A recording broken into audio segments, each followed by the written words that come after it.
ஒரு நபித்தோழர் பள்ளியிலே உட்கார்ந்து இருக்கிறார். ரசூலுல்லாஹி ஸல்லல்லாஹு அலைஹி வஸல்லம் அந்த பள்ளியிலே உட்கார்ந்து இருக்கக்கூடிய அந்த நபித்தோழரை சந்திக்கிறார்கள். சந்தித்து கேட்டார்கள், அபு உமாமா, ஏன் தொழுகை இல்லாத இந்த நேரத்திலே பள்ளிவாசலிலே உட்கார்ந்து இருக்கிறார்கள்? யா ரசூலுல்லாஹ், கவலை. யா ரசூலல்லாஹ், கடன் மிகைத்திருக்கிறது என்னை. அபு உமாமா, இந்த வார்த்தையை எல்லா தொழுகைக்கு பிறகும் சொல், எல்லா நேரங்களிலும் சொல்.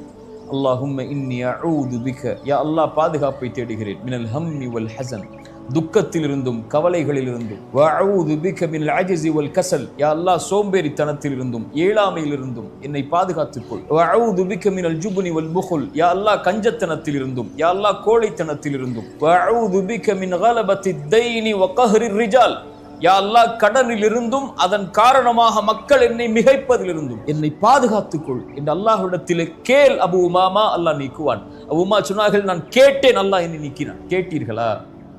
அழைத்தீர்களா? அல்லாஹ்விடத்தில் முறையிட்டீர்களா?